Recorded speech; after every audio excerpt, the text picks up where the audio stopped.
Genghis Khan, el destructor, conquistó a un cuarto de la población mundial y en el proceso murieron millones de personas. Él deseaba dominar el mundo sin importar la cantidad de personas que murieran. Fue una guerra relámpago 1000 veces peor. Casi acabaron con toda la población. Las historias de terror de este líder mongol son legendarias, pero ¿serán ciertas? Los investigadores han analizado su vida minuciosamente a través de experimentos científicos, pero nuevos descubrimientos arqueológicos ponen en entredicho los mitos que hay de la forma como él conquistó grandes ciudades.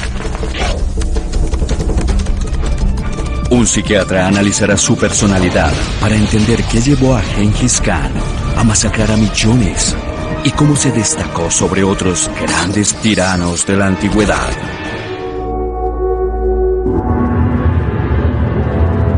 En tiempos medievales no había hombre más sanguinario que Genghis Khan. Era un mongol analfabeto que en los años 1200 conquistó lo que luego sería el imperio más grande del mundo, 2 veces el tamaño del Imperio Romano y 1,5 veces el tamaño de los Estados Unidos. Su conquista dejó una estela de muertes desde China hasta el Medio Oriente. Es una de las grandes figuras de la historia y estaba dispuesto a cumplir el destino que creía que Dios le había asignado. Genghis Khan tenía mucho instinto para lograr lo que ambicionaba. Quería cambiar el mundo, pero psicológicamente era un ser muy complejo. Nadie querría ser enemigo de Genghis Khan. Para entender mejor a Genghis Khan, el psiquiatra David Malott examinará su comportamiento y analizará su perfil psicográfico, usando un patrón único para entender cuál era su personalidad en comparación con grandes tiranos como Julio César y Calígula. Desde temprana edad comenzó a matar. Siendo tan solo un adolescente, Genghis Khan mató a su hermano que se interpuso en su camino. Durante 2 años arrasó con Asia Central y se dice que asesinó a más de 3 millones de personas. Mató casi a todos los hombres adultos y también casi a todos los niños varones. Tenía un apetito sexual voraz y violaba a las mujeres en su camino de China a Irán. Se dice que miles de mujeres se suicidaban para evitar estar con él. Era el peor de los hombres. Arrasaban las ciudades y esclavizaban o mataban a los habitantes. Usaba a la gente como escudos humanos. Estas historias son tan intensas que se cuestiona su veracidad. La primera fuente de información es un libro llamado La historia secreta de los mongoles, escrito luego de 1227, año en el que murió. El libro es muy significativo porque es el primer registro histórico que se tiene de Genghis Khan y los mongoles. Se llama La historia secreta porque solo la aristocracia mongola tenía acceso a él. La historia secreta cuenta la llegada de Genghis al poder. Evidentemente no se buscaba mostrarlo como un asesino o como un psicópata, sino entender mejor las dimensiones de su liderazgo. Pero el libro estuvo a cargo de los hijos de Genghis Khan. Ellos heredaron su imperio y es poco probable que le dieran una mala imagen a su padre. Las claves para entender quién era en verdad Genghis Khan estaban en su niñez. Para poder evaluar la personalidad de Genghis Khan, debemos analizar su niñez y ver si nos dice quién era en realidad. El historiador John Mann sigue el rastro del libro La historia secreta para comprobar su veracidad. Este tipo de paisajes le sería familiar a Genghis Khan. Son las praderas que están en el centro de Mongolia, muy cerca de donde él nació. Este estilo de vida también le sería familiar. Genghis nació cerca del año 1160 y creció como estos arrieros de hoy en día, cuidando ovejas, yaks y caballos. Genghis habría sido criado como estos sujetos. Arriaba y también ordeñaba vacas y espantaba a los lobos. Aprendió a ensillar caballos hasta que aprendió a montarlos a la edad de 3 o 4 años. Genghis era mongol, una de las 4 tribus que lucharon durante décadas por el control de la estepa. Era el hijo de un líder militar mongol y por lo tanto creció en un ambiente lleno de privaciones, conflictos y violencia. Según la historia secreta, cuando Genghis tenía 9 años, su vida dio un gran vuelco. Su padre fue asesinado por los principales enemigos de los mongoles, los tártaros.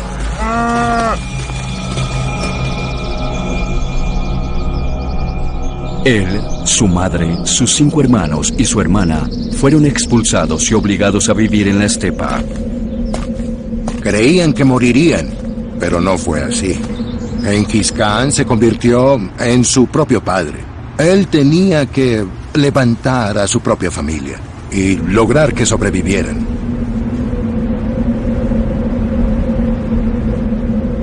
Su único refugio era una carpa. Puedes tocarlo. De esas que aún son el hogar de muchos mongoles. ¿Cómo afectarían estos hechos traumáticos a un niño de 9 años? El efecto que puede tener en un niño de 9 años la muerte de su padre y el destierro de él y de su familia es demoledor. Él debió estar confundido y solo. Se habrá puesto furioso y habrá querido vengarse y asesinarlos a todos. Incluso siendo un niño, Genghis Khan tenía las herramientas para matar. El arco compuesto mongol. Lo llamamos arco compuesto porque está hecho de madera, cuerno y tendón. El cuerno puede comprimirse más que la madera y el tendón soporta más cantidad de tensión. Es tecnología simple, pero efectiva. Vamos a encordar el arco. Seré muy cuidadoso porque si se hace mal, uno puede salir herido. Para encordarlo, se dobla el arco en la dirección opuesta a su curvatura natural. Esto genera una tensión increíble. Y así tenemos un arco muy poderoso del que usaban los mongoles en la época de Genghis Khan. Fabricar este arco es complicado y toma mucho tiempo. Entonces, ¿por qué los mongoles hacían todo este proceso si ya existía un diseño de arco efectivo y más sencillo desde hace miles de años? Se trata del arco largo inglés. Estoy disparando con una réplica del arco largo inglés. El arco largo era usado por los europeos en el siglo XIV para acabar con los enemigos que luchaban usando armaduras. Era una gran arma y era el punto de comparación en cuanto a arcos se trataba. ¿Será que el arco mongol, que era mucho más pequeño, podría compararse? En este experimento le dispararemos flechas a una lámina de latón de 3 milímetros de espesor, lo que equivale al grosor de la armadura de un caballero. Primero, el arco largo.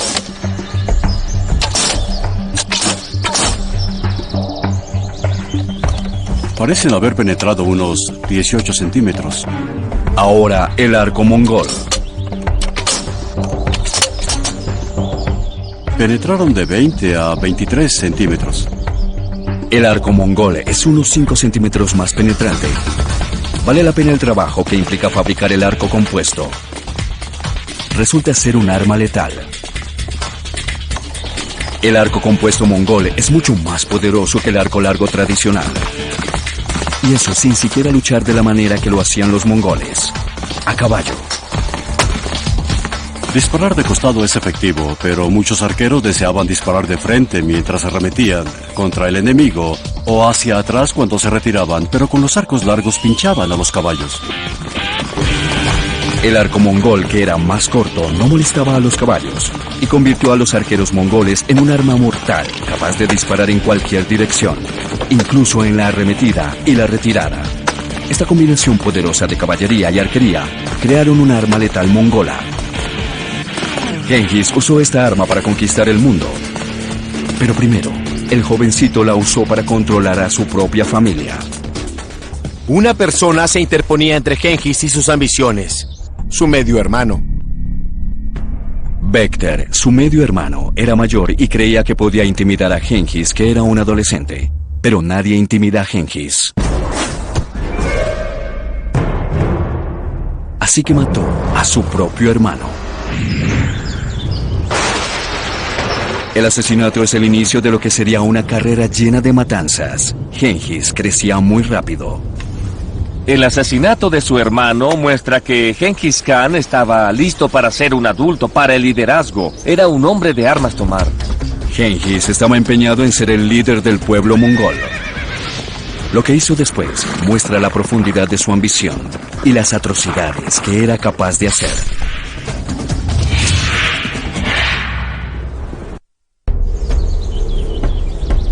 Genghis Khan tenía tan solo 9 años cuando su padre fue asesinado por tártaros. Su propia tribu, los mongoles, lo abandonaron y debía conocer gente poderosa para poder sobrevivir. Así Genghis se hizo amigo de Yamuka, el hijo de un líder militar importante. ¡Eso es! Los dos jóvenes se unieron mucho. Juraron convertirse en hermanos de sangre. De acuerdo al libro La Historia Secreta, esto significaba que sus vidas se habían unido, nunca iban a abandonarse y siempre iban a defenderse.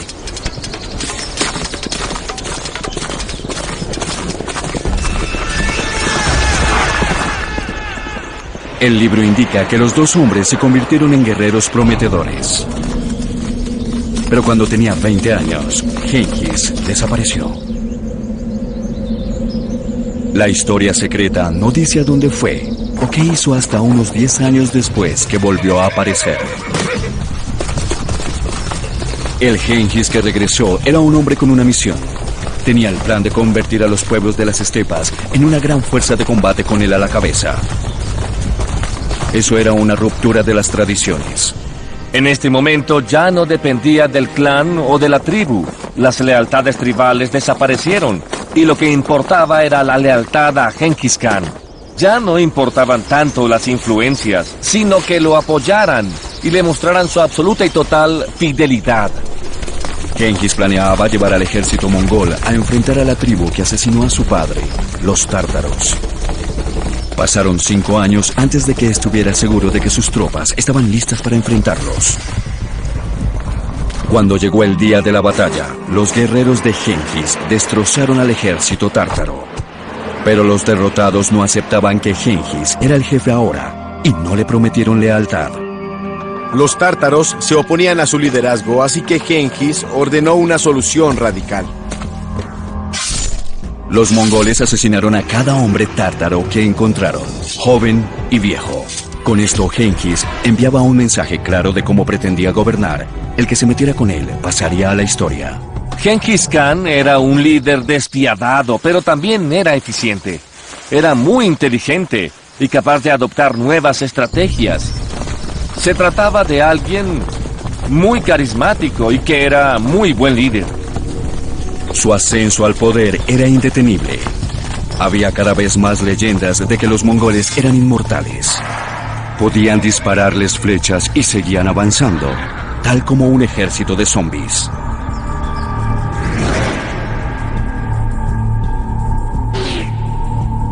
¿Tenían alguna protección extraordinaria? Los mongoles llevaban una armadura de cuero. ¿Eso podía detener una flecha? En este experimento, una lámina de cuero representa la armadura mongola y el cuerpo de un cerdo muerto representa el torso humano.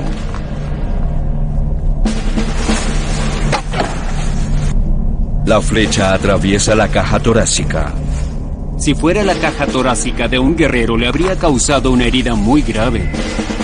Es evidente que la armadura de cuero no era suficiente. Las pruebas arqueológicas muestran que los mongoles llevaban camisas de seda bajo la armadura.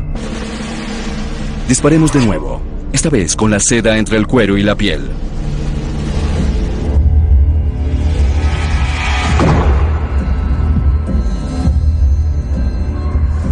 Aunque parezca increíble, la seda evita que la flecha penetre la cavidad torácica, al igual que un chaleco antibalas. No penetró en absoluto la caja torácica. Parece haber funcionado como una especie de barrera.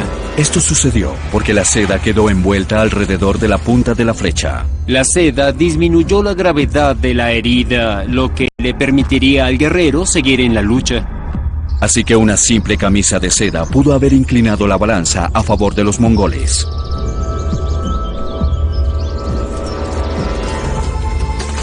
Para Genghis, la victoria significaba escoger su recompensa.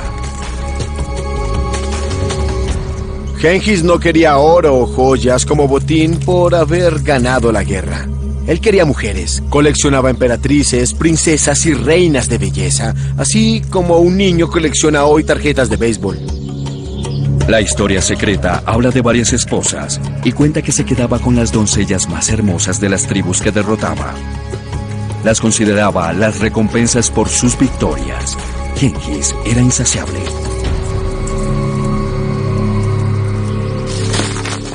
Genghis era un vencedor en el sexo y en el campo de batalla.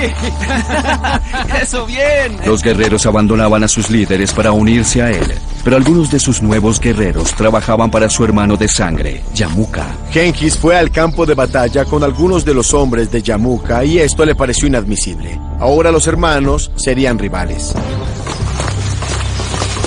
Los dos líderes ahora tenían que luchar.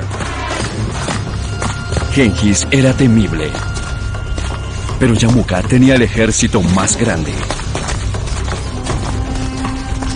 La noche antes de la batalla, a Genghis se le ocurrió una manera brillante de hacer que su ejército se viera más fuerte. Normalmente, cada soldado tenía una luz. Pero Genghis ordenó que cada hombre encendiera 5 luces. En la oscuridad, parecía que tenía un ejército enorme, 5 veces más grande. Muchos de los hombres de Yamuka se rindieron incluso antes de comenzar la batalla. Esta artimaña ayudó a igualar el marcador y la batalla resultó ser una victoria avasallante. Los guardaespaldas de Yamuka, que debían ser los más leales, lo traicionaron y esperaban salvarse si se entregaban a Genghis. No sabían que estaban rompiendo la regla de oro de Genghis. Hay traición en esos hombres que habían desertado. Eran infieles aunque hubieran desertado para unírsele a él. La deslealtad era algo que no toleraba. Los traidores fueron decapitados. Yamuka tuvo una muerte atroz. Genghis lo condenó a la columna de la muerte. La batalla terminó tras 4 años de guerra civil. Genghis había destrozado a todos sus oponentes. Todas las tribus se reunían en el lago sagrado de Mongolia para reconocerlo como jefe supremo. Este es el corazón de la patria de Genghis. También es el corazón de una revolución. Genghis destruyó a sus enemigos. Se había unido a sus aliados y había creado una nación. Eso fue extraordinario porque fue la primera vez en la historia de los mongoles que todas las tribus se habían unido. Aquí, el pueblo lo reconoció como su líder supremo. Genghis Khan había creado una nueva nación, Mongolia. En el año 1206 unió a las tribus, fundó una nación y se le concedió un título único. No sabemos lo que significaba porque cayó en desuso poco tiempo después, pero tal vez significaba el rey más poderoso de todos, Genghis Khan.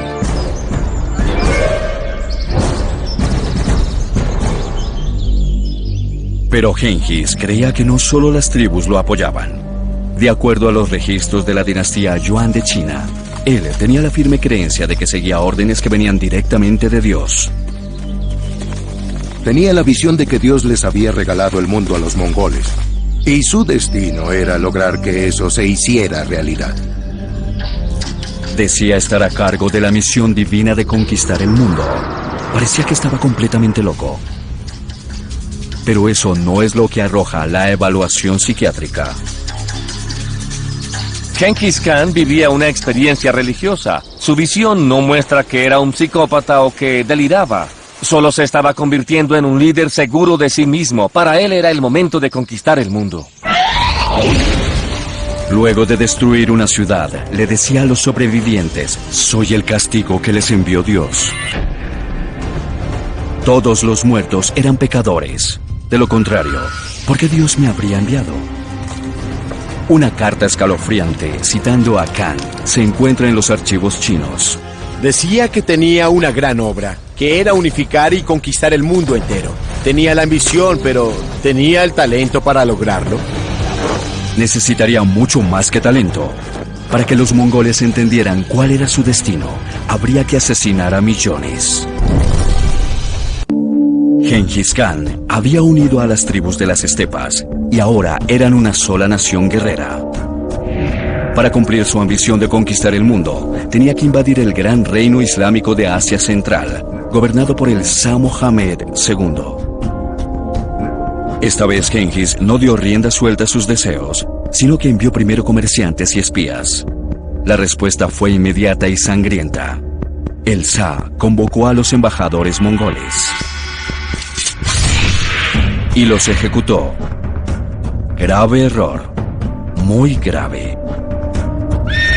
Genghis estaba furioso. Dio rienda suelta a la horda de mongoles. El ejército del Shah huyó a las ciudades fortificadas. Creían que las murallas y los fosos profundos iban a protegerlos.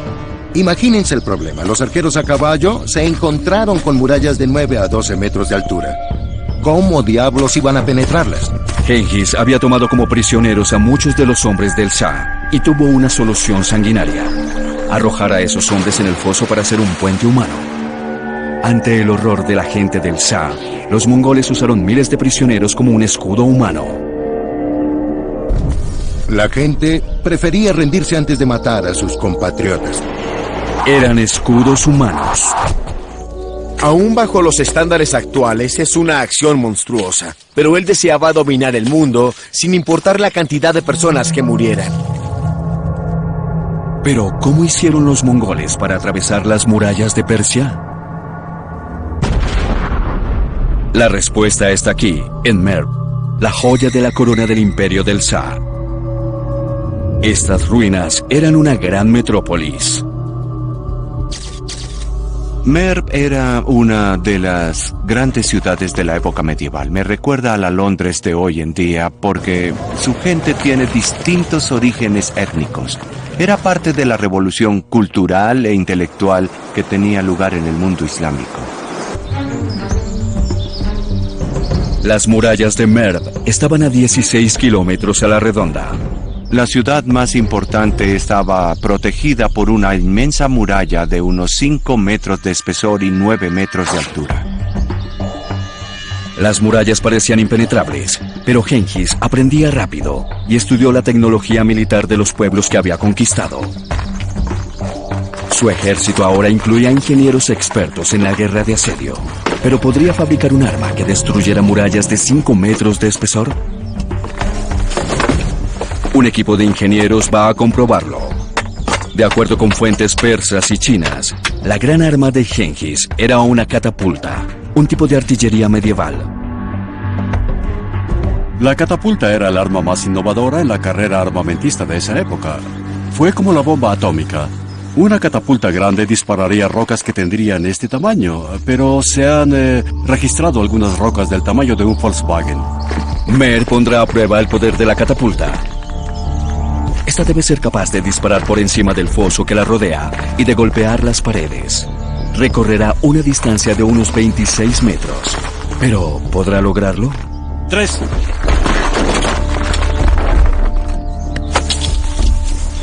Fueron solo 20 metros. Muy lejos del objetivo. Algo salió mal. Fue hacia arriba, pero debió ir hacia adelante. Es hora de sacar cuentas y hacer algunos ajustes. Parece que salió bien. 29 metros. Es bastante superior a los 26 metros.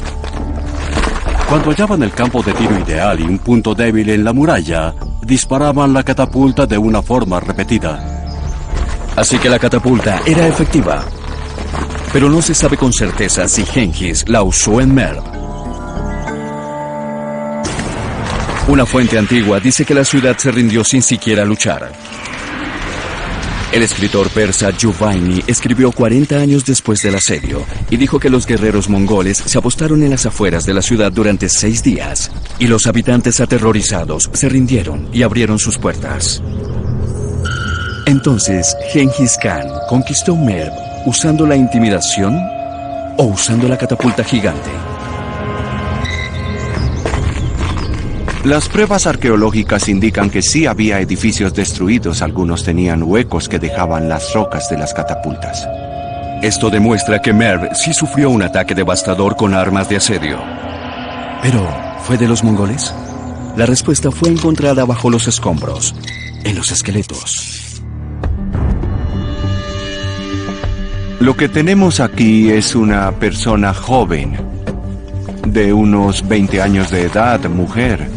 En primer plano se pueden ver algunos de los huesos como el cráneo, los dientes, las vértebras, la pelvis y huesos de las piernas. A su lado está un niño pequeño de entre 18 meses y 2 años. Murieron por el colapso de la estructura del edificio donde estaban. Pudo haber sido una madre que murió protegiendo a su bebé.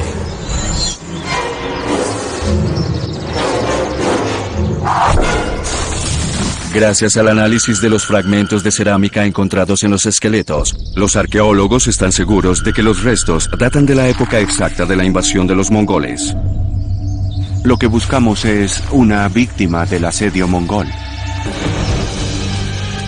Los mongoles no solo sometieron a los habitantes de la ciudad, los acribillaron.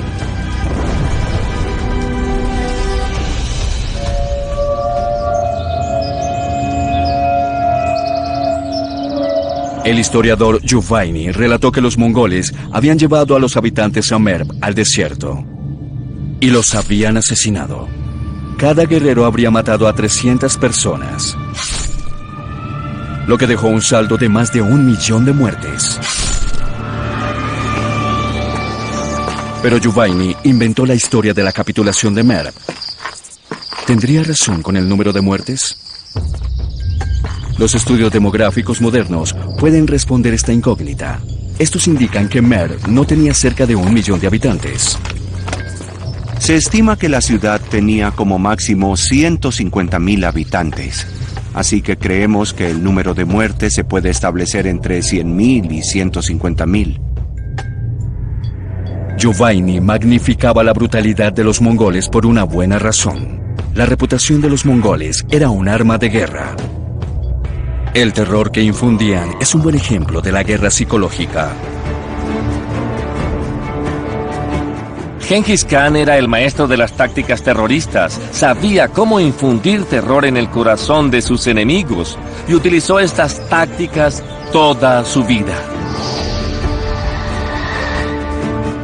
Los mongoles habían conquistado Asia, dejando a su paso una estela de muertes. Fuentes persas indican que asesinaron a unas 3 millones de personas. Con cada victoria, Genghis capturaba a más mujeres para saciar su apetito sexual. Y las cosas se pondrían peor cuando Genghis Khan acabara con una civilización entera. Ya en 1226, Genghis Khan llevaba 20 años dirigiendo una de las conquistas más brutales de la historia. Había encabezado 6 campañas de expansión muy sangrientas y había creado un imperio que se extendía por 20 millones de kilómetros cuadrados. Más de 30 millones de personas vivían bajo su dominio. Nada mal para un chico campesino. Finalmente, el imperio mongol se extendería del Pacífico a Europa. Los logros de Genghis son extraordinarios. Si establecemos un paralelo con los Estados Unidos, se trataría de un esclavo analfabeta que luchó por su libertad, redactó la Constitución, liberó al país y al final conquistó desde Canadá hasta Brasil. Les dio a los mongoles un idioma, una constitución y además los alfabetizó. Creó una nación que sería el ejemplo de una buena legislación, educación y también un gobierno centralizado. Sería una nación unificada gracias a su expansión. Instituyó gobiernos en cada territorio conquistado, fortaleciendo así lo que ya había logrado en Mongolia. Estaba preparando su legado. La conquista es lo más fácil, pero el gobernar no lo es. Por eso es que Genghis Khan era una figura tan interesante. No solo conquistaba los territorios, sino que usaba su ingenio para poder gobernar su vasto imperio. Genghis ya tenía 60 años, edad que solo alcanzaba un 10% de sus contemporáneos y que era el doble de la esperanza de vida en el siglo XIII. Pero la edad no lo había suavizado. Psicológicamente se regía por el mismo código. A Genghis Khan lo motivaban 2 grandes aspectos: En primer lugar estaba su gran deseo de conquistar el mundo y establecer una nueva sociedad. Y en segundo lugar, la lealtad. Las metas debían ser cumplidas, pero la traición no sería tolerada. Y no le importaba si eran tradiciones pasadas. Genghis Khan planeó una venganza durante 7 años contra una civilización muy poderosa en el norte de China, el Imperio Tangut. El Imperio Tangut era un pueblo de gran cultura. Alguien de Nueva York o de Chicago de hoy diría que eran muy sofisticados. Tenían literatura y artes. Tenían una moneda, un gobierno centralizado y grandes ciudades. Además, eran muy acaudalados. En el año 1209, Genghis había llegado a un acuerdo con los Tangut. Los dejaría en paz si ellos les proporcionaban guerreros a los mongoles cada vez que los necesitaran. Pero cuando los necesitaron 10 años después, los Tangut se negaron, traicionaron su confianza y fueron desleales. El peor pecado para Genghis. Los Tangut cometieron un grave error cuando se negaron a enviarle tropas a Genghis Khan. Él regresaría con el único propósito de tomar venganza. Los Tangut tenían todos los motivos para sentirse seguros. Eran una superpotencia con varios millones de habitantes y su territorio estaba protegido por la vasta extensión del desierto de Gobi y por una gran barrera de montañas en el norte de China. Pero Genghis y sus hombres atravesaron esos obstáculos y su horda sanguinaria mostraba ahora sus capacidades como un ejército de conquista. Eran rápidos. Eran más rápidos que el Patton durante su misión por Europa en 1944, más rápidos que los alemanes con su guerra relámpago. Fue una guerra relámpago 1000 veces peor. Y destructores. Los mongoles arrasaron cada ejército chino que se les atravesó. La edad no pareció ser un obstáculo en esta campaña. Genghis Khan tenía la misma determinación. En esta campaña observamos sus características principales: su determinación, su liderazgo, su ambición y ganas de triunfar. No le importaba si para lograrlo tenía que matar a miles o incluso a cientos de miles. La conquista era toda su vida, y esto se evidenció en todo momento durante esta última campaña. Genghis arrasó con China y sometió a los Tangut. No puedo evitar pensar que los Tangut eran estúpidos. Debían saber lo que los mongoles podían llegar a hacer para destruir a una ciudad. Se convirtieron en el objetivo de un ejército que había demostrado poder para destrozar cualquier muralla. Durante el ataque, Genghis desplegó sus catapultas, pero ya no solo lanzaban rocas. ¡1, 2! Genghis Khan había demostrado aprender rápido de tecnologías de guerra. Y de los mismos chinos había sacado su nueva arma: la bomba incendiaria. Algunos documentos del Medio Oriente, escritos poco después de la muerte de Genghis, contienen información detallada de cómo hacer una bomba incendiaria. Intentaremos preparar una antigua receta de Genghis Khan. Tenemos una lista de ingredientes: alquitrán, resina, piel de delfín, que es uno de los ingredientes más interesantes, y 5 porciones de grasa de riñón de cabra. ¿Esta combinación generaría una bomba incendiaria? Es evidente que hoy en día no puede usarse piel de delfín, pero en esta prueba utilizaremos ingredientes con las mismas propiedades. El resultado será una gran cantidad de humo negro y mucha adherencia de una masa pegajosa que arderá durante mucho tiempo. Esto es peligroso, incluso para un profesional equipado.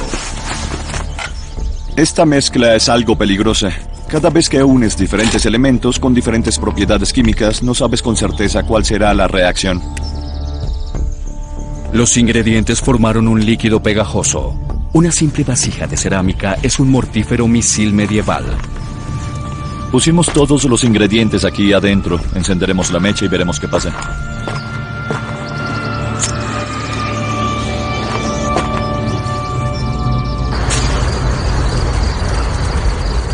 Lo que vemos que está ardiendo son los restos de la vasija y toda esa masa pegajosa que colocamos en su interior. Enciende todo lo que toca.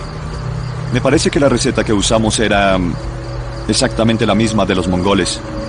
Este experimento nos indica que los mongoles sí habrían implementado este tipo de armas. Decenas de catapultas bombardearon las ciudades del Imperio Tangut. Estas rocas caían en medio de la ciudad, mataban a cientos de personas y derribaban las murallas. Eran dispositivos incendiarios que llevaban fuego y muerte. Debió haber sido un infierno. Era espantoso el impacto de las rocas sobre la carne humana y la devastación que causaban en edificios de madera llenos de gente. Era atroz. Usó esta nueva arma de forma despiadada para destruir las ciudades enemigas. Los Tangut no tenían otra opción. Se rindieron.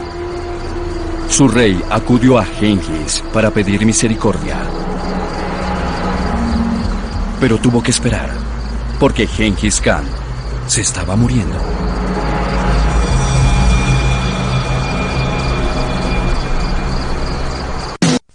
En 1227, Genghis Khan tenía más de 60 años. Luego de una campaña brutal que duró varios meses, terminaría conquistando una gran civilización al norte de China, los Tangut. Esta invasión tan salvaje se llevaba a cabo desde un centro de operaciones móvil como este. Esta es una carpa similar a las que usaría Genghis Khan durante sus campañas. Tiene unos 11 metros de ancho y entre 4 y 6 metros de altura. Necesitaba este espacio para organizar su estrategia militar. Lo que nadie sabía es que el trono desde el cual daba sus órdenes se convertiría en la cama en la que finalmente murió. Hay muchas teorías acerca de la muerte de Genghis. Algunos decían que tenía una vieja herida por una flecha que le habían disparado. Otros decían que se había caído de su caballo, o que una de sus reinas lo había envenenado. Yo creo que la explicación es otra. Muchos en su ejército tenían fiebre tifoidea y él debió haberse contagiado. Fuera lo que fuera, todo se acabó en una semana. Genghis Khan murió en 1227. Así como muchas cosas en su vida, su muerte trajo terribles consecuencias. Su última orden se encuentra en el libro La Historia Secreta, y es escalofriante. Desaparecer a todos los Tangut, mujeres, hijos y nietos. Su ejército fiel obedeció su orden. Genghis Khan murió en medio de un océano de sangre Tangut. Nadie sabe cuántas personas murieron, pero una civilización completa desapareció. Erradicaron el imperio Tangut de la faz de la tierra, arrasaban las ciudades y esclavizaban o mataban a los habitantes. Generaciones de emperadores Tangut estaban enterradas en estas maravillosas tumbas piramidales. Los mongoles las abrieron y destrozaron sus hermosas fachadas. Todo debía ser destruido.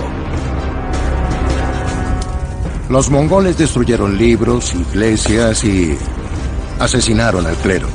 Esto es lo que podríamos llamar genocidio. Una civilización fue eliminada de la faz de la tierra.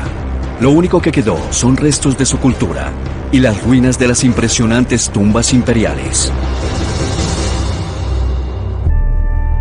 En tan solo 21 años, Genghis Khan pasó de ser un analfabeto a ser el líder del imperio más grande del mundo. El territorio controlado por los mongoles llegó a ser más grande que el Imperio Romano o el reino de Alejandro Magno. Genghis instauró una dinastía que garantizó que su imperio estuviera en pie más de 100 años.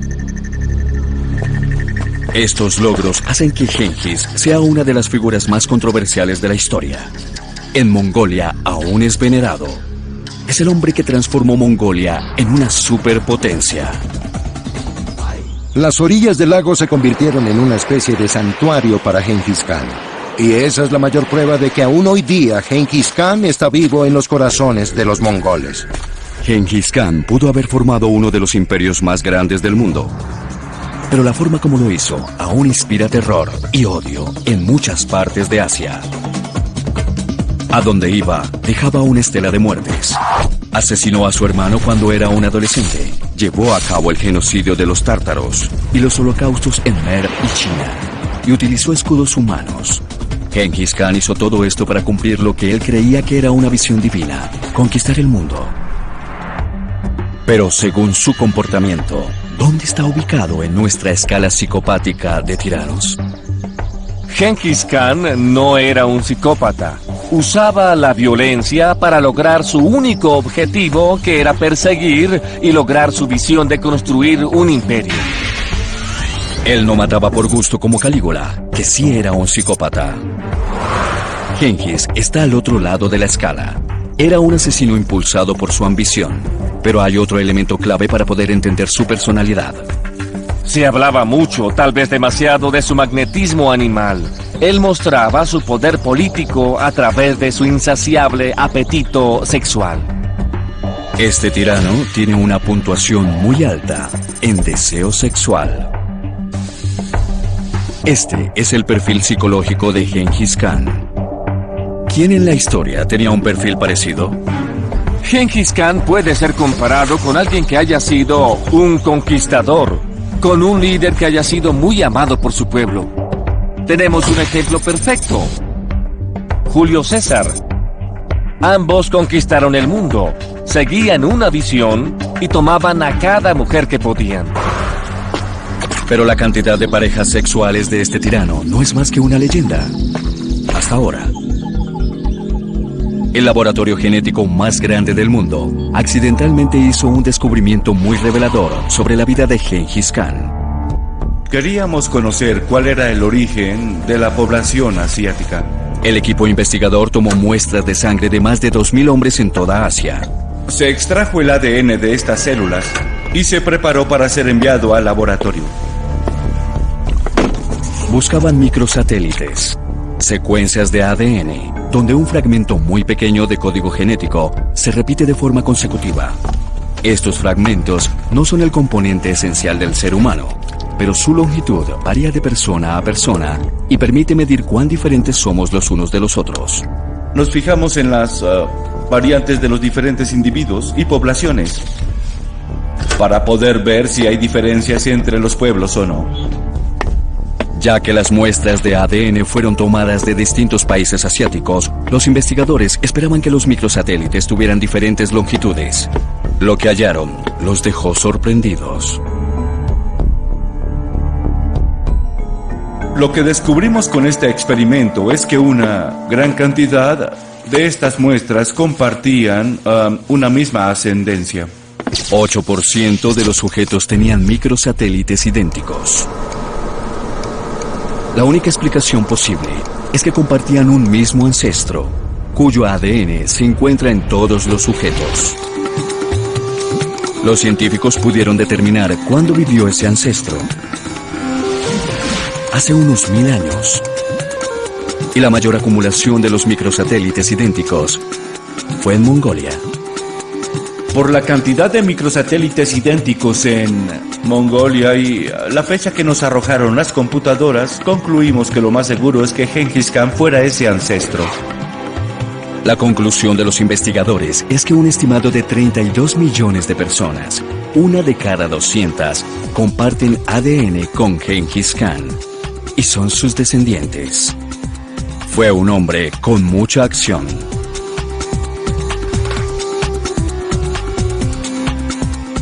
Lo irónico del caso es que un hombre que acabó con civilizaciones enteras terminó dándole la vida a más gente de la que destruyó. Aunque Genghis Khan no construyó ninguna ciudad y dejó pocas reliquias, su legado sigue vivo.